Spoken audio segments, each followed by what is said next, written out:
I'm going to talk about citizen science sort of at the basic level, but from more of an institutional point of view. So when you're talking about when David was talking about the Woods Hole room of scientists, that's where I live at EPA. And a lot of my job there is trying to convince those people about the value of citizen science and why they should be thinking about it at EPA and integrating it throughout all of EPA work. So I work to both facilitate citizen science for EPA researchers, so people that want to use those approaches for their own science, as well as think about how we can start to think about integrating community and other kinds of citizen science into EPA at a higher level, thinking about more policy and regulation and enforcement kinds of things, which gets tricky and exciting. So, might be because it's a PDF. Yeah. So I'm going to teach you all about citizen science because clearly you know nothing. So you all know that over the last decade there's been a real burst of enthusiasm towards integrating the public and using approaches of engaging members of the public in science.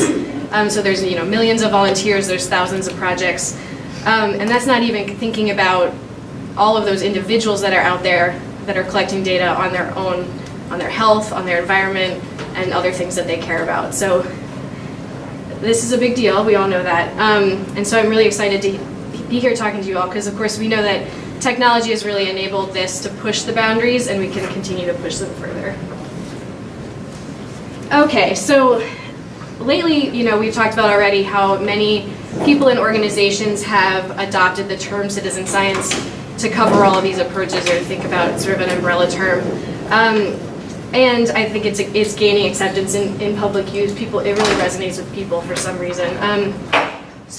But I know if you asked everyone here about their definition for citizen science, we would get 80 different definitions. And I don't think we really have a great one yet. So one that we use in the federal community of practice for crowdsourcing in citizen science is here, thinking about the public participates voluntarily in the scientific process, addressing real-world problems in ways that may include a list of ways that members of the public can participate. And so this is really focusing on what citizen scientists are doing rather than sort of the overarching movement or the reasons that we're doing this. And so I borrowed a definition of community science from Shannon Does-Megan, where it's collaboratively led scientific investigation and exploration to address community-defined questions, allowing for engagement in the entirety of the scientific process. So I sort of think this is citizen science at its best, and I think we've heard that already about thinking about how we can think about the whole picture rather than just people participating in one aspect of the process that a scientist designs. And so we talked about this already as well, that there's a whole bunch of different terms and approaches that have a lot of different names. They're rooted in a lot of different disciplines or ways of thinking. But I think the thing that's in common of all of these is thinking about the democratization of science, a focus on openness as a value, on volunteerism, and also thinking about sort of a diversity of views and approaches to working towards common goals. And so I think a lot of times, at least in my world, people talk about the benefits of citizen science on people that participate. And so you can think about how you learn something about your environment, or you learn something about science or technology or something, and you also have the opportunity to participate or drive something that you care about, as well as sometimes gain an appreciation or sort of build advocacy for issues that people care about. I think that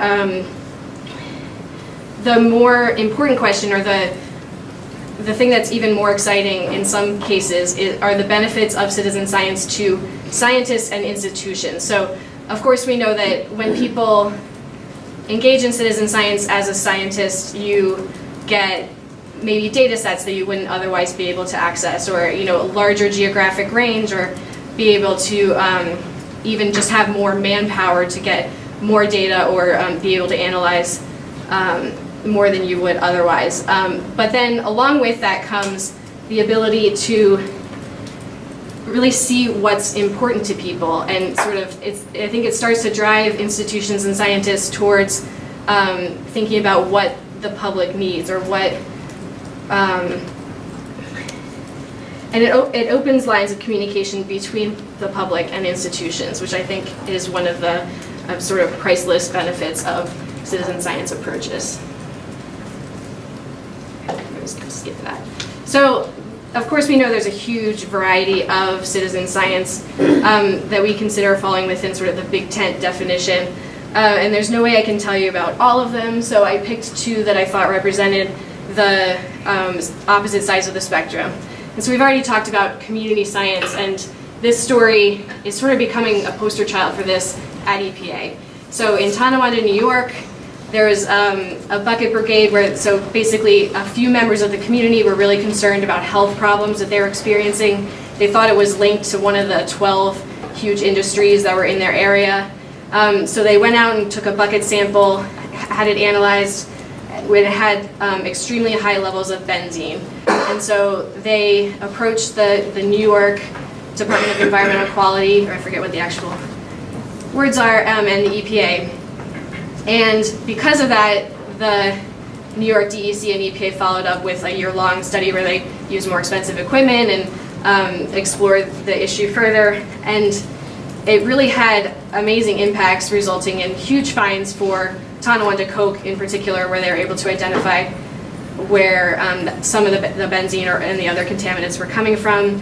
And the environmental manager for Tonawanda Coke ended up going to jail. Wow. And so this is like I said, the poster child for citizen science at EPA, but it's also, I think, the only example we have of that kind of really important enforcement action, or from the EPA side at least. I know there's more local or state level examples, but I think this is something we should be thinking about. And I was thinking about this with the example of Flint, because in that case, this sort of relationship or this feedback loop broke down, where you had the data, you had the scientific, there you had the scientists, but then it sort of wasn't listened to from the EPA side. Don't tell EPA I said that. And then sort of on the way other end of the spectrum, I was thinking about Fold It, which, you know, is a computer game that challenges players to solve biochemistry problems around protein folding. And so I think this is a cool story because originally it was sort of distributed computing, where people would donate their computer power to helping solve these problems of protein folding. But there was a screensaver that would show the computer sort of working out that problem. And the people that were participating in this would sort of watch the screensaver, and they approached the project organizers saying that they thought they could do it better.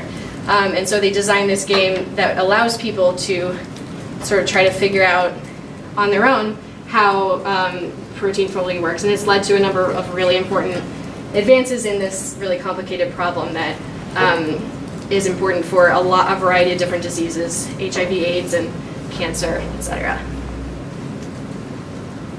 Propeller Health is another example.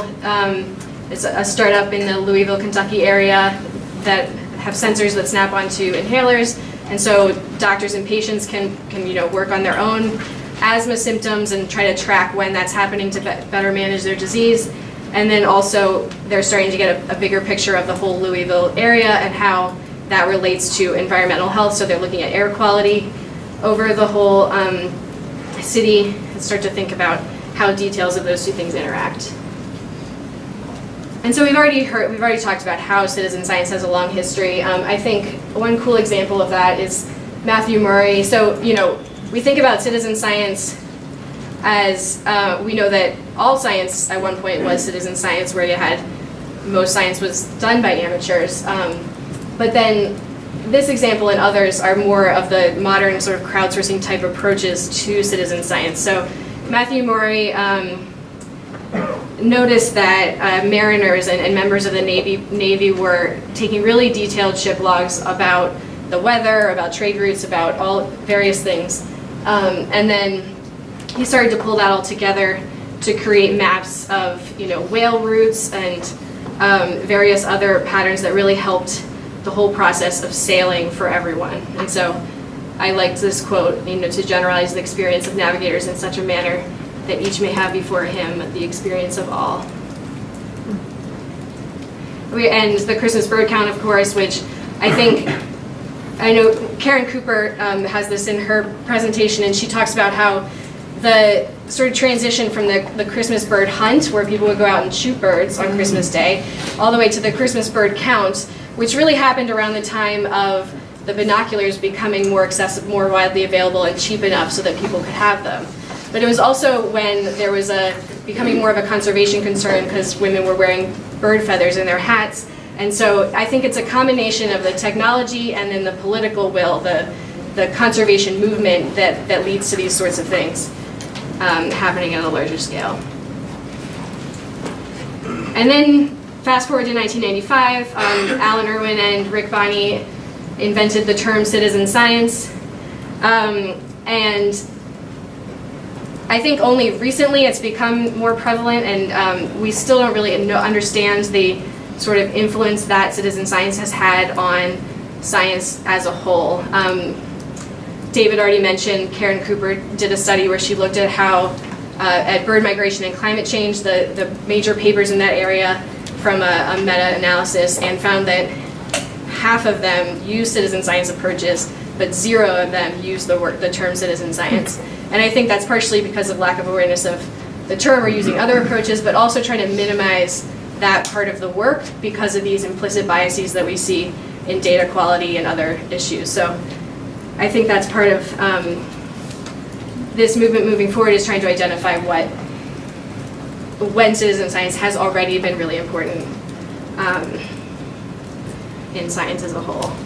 And so Sophia's going to talk more about where we're going in the future and some of the challenges and opportunities, but I just wanted to say that I think we've done a really good job of thinking about citizen science for data collection, and one way thinking about moving forward is to think about the other part of the story, so thinking about policy, thinking about action, and that's part of what I've been working on at EPA. So, and Darlene Cavalier and I have both been working with the National Advisory Council for Environmental Policy and Technology, and they'll be providing the EPA administrator, so the highest level, with advice and recommendations about how to integrate citizen science through all of EPA work. So thinking about not only civic engagement and education, which everyone at EPA is really excited about, but then thinking about some of the harder stuff that scares people, like how to think about citizen science for policy and especially for regulations and enforcement.